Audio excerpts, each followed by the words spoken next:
Lynn, we're here in Bay St. Louis and we're standing by a very unique tree, if I could call it that, but a very inspirational tree, one that you could talk to us about.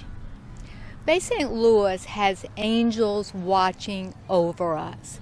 In fact, this was actually a tree that's about 135 years old, and during Katrina itself, 3 adults and a dog spent at least 4 hours clinging to this tree right smack in the middle of the hurricane. And after everything was all said and done, they decided they had to be angels watching over them. Dale, D-A-Y-L-E, Lewis from Indiana is a chainsaw artist. He came to Bay St. Louis, and this was the first of 4 different angel trees that he's carved for the city. And this one was unique that it was across the street. And when he first did the carving, Nikki Moon, that has Baytown Inn, she rebuilt her bed and breakfast, but in the course of doing that, the angel tree was going to have to be moved or destroyed. It had become the symbol of hope for the whole community, and the community did not want to do without it. Nikki and her husband and the 2 men that helped spend the night in the tree all were instrumental in getting this angel tree moved about 200 feet to the water side of Beach Boulevard in downtown Bay St. Louis. And of course, these angel trees are in certain sections of just Bay St. Louis? Yes, sir, they are. Throughout Harrison County, a different chainsaw artist, Mr. Miller, he did exquisite dolphins, eagles, porpoises. But in Bay St. Louis, we have 4 angel trees with angels watching over us to protect us. And you know, you mentioned Nikki and her B&B, her inn, which is directly across the street from this particular angel Correct. tree. And right now what I'd like to do is have our viewers hear from her, because she was in the tree with her dog. With her dog, and an experience she will never forget. Correct. August 29th of 2005. At that time, the Baytown Inn was an 8-bedroom, 8-bath, beautiful mansion built in the 1890s. It was the home of the DeMontleson family originally. And a small, quick little story. Mrs. DeMontleson, her first name was Ovenia, was in the kitchen one day, and the kitchen was in the back of the house. And they had given land to the city to build DeMontleson Avenue. And she saw them working on the street, and they were starting to dig up this sapling, oak. And she went out and asked them to stop, because she wanted to see it. She wanted to see it grow, and she wanted to see the tree. She thought visually from the kitchen would be a beautiful thing. And so they stopped. So that tree sat about 200 feet back from the street now. So the morning of August 29th, the night before actually, there were 7 of us in the inn. And because of the fact that it had been built in the 1890s and it withstood countless storms, including Camille, I felt I was going to be okay here, or I wouldn't have stayed. I also felt from the news reports that the storm was going to be a little bit farther west, and it was going to hit New Orleans more strongly than it was going to hit the Bay, which worried me a great deal because I have many friends there. So 2 friends of mine came and stayed. A gentleman whose mother-in-law I had purchased the inn from, and then another gentleman who did a lot of work for me and for her. So Kevin and Doug, they stayed. And then a couple, was an artist, lived down toward the yacht club, and they felt safer here than there, so they came and stayed. They were both in their early 80s. And then another couple, she worked with me, and she and her husband stayed. So there were 7 of us total. So we were in the kitchen the morning of the storm, and saw that the water was starting to come up. And when my Jeep started to float, I knew it was not good. We had the front of the house was all boarded, so you couldn't see anything. But Kevin kept coming, and he would find a little spot in the boards where he could see what was happening. And he could see that the front of the house was getting hit pretty hard. So water then started to seep in on the first floor. Now, this property, the land is about 24 feet above sea level. We're one of the highest bluffs in the area. And then the house was raised another 5 or so feet. And then the ceilings were 12 feet. So we went from the first floor to the second. And the stairway the house sat back about 10 feet behind where this current one currently is. So, and the stairway went up the front of the first floor. So we all went upstairs into room number 5, which was again at the back of the house, as far away as we could from the water. And somewhere around 9 or 9:30, tidal surge came in. Kevin had gone over to the room to the side to see if he could see anything. I heard the front door go when the water came in, and it came all the way up the stairs. I screamed. Kevin jumped back across the landing, and we all were in room number 5. I figured that storm surge was probably 35 to 40 feet, just based on how high the house was.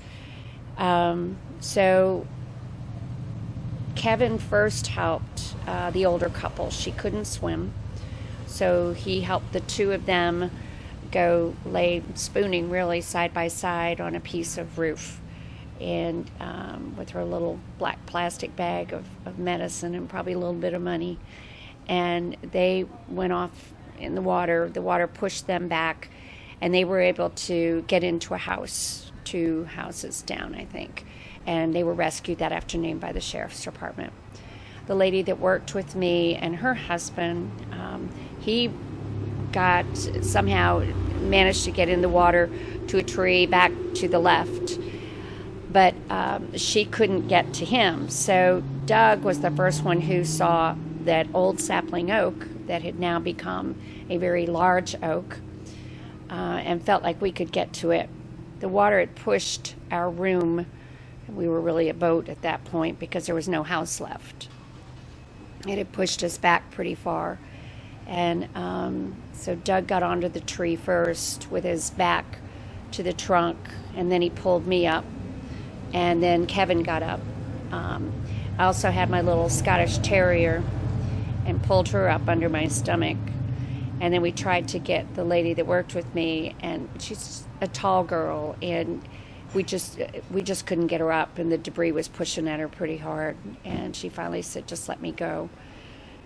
And she got hit by the water pretty well and by all the debris. She did manage to get across. The water pushed her over across the street to Emily DeMontlison's home. And the sheriff's department got her that afternoon as well, but they had to take her to Jackson because she was really in bad shape. She survived. She and her husband had moved away. But we think we were up there in that tree 3 to 4 hours. The waves went over us. Kevin would see him coming, and he'd yell, "Duck." And then, surprisingly, my little dog, I don't know how they know, but she knew not to move, thank God, because if I'd lost her, I would not have forgiven myself. But she knew to just stay and not squirm. So finally, when the eye passed, Doug said, "Why don't I try jumping down and we'll see?" Because the water was probably like thigh high, I guess. So he jumped down and thank goodness didn't break anything. And then I jumped down and the dog, and then Kevin got down.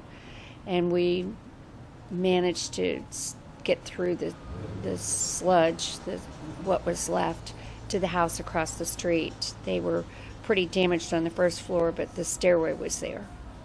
And so we went up there and borrowed some clothes, and then Kevin and Doug went off to see if there was anybody else that had stayed. And there were surprisingly a couple people, not many, but they found us a place to stay for the night and something to eat. And then the next morning, Tuesday morning, we went to see my friend Ann, who owns 200 North Beach. We went over to see how her house was because she had evacuated. And I saw a CNN truck. And my dad was 80 at the time and living in St. Louis, and I thought, my sweet father has no idea if I'm dead or alive. And I begged him to interview me. And when they heard I had a Scotty and what had happened with us, they said, we'll interview you, which was the way I was able to let my dad know. And also, Kevin has an elderly mother living in Lafayette, and he was able to let her know. And this tree was still there. The tree was, again, about 200 feet down Demontleson Avenue. Unfortunately, because of the debris and it smothered the roots really, and it died. And no one's fault. It just did.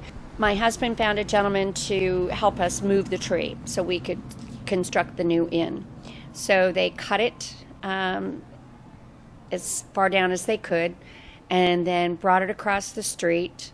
They had to dig the holes, pour the concrete in, put the rebar in around, and then rebar up the two trunks of the tree, and then make sure it was situated so that the angels are looking the right way, because it had been carved before we moved it. And then had two cranes holding it in place to make sure it would be solid. Why angels? Well, I mean, there had to be angels watching us, right? That day, there had to be. I mean, I figure my mother in heaven was watching me. Doug and Kevin and I all agreed on the angels. We were being watched over that day. And those angels had already been carved on the tree by a carver from... yes, Indiana, I believe.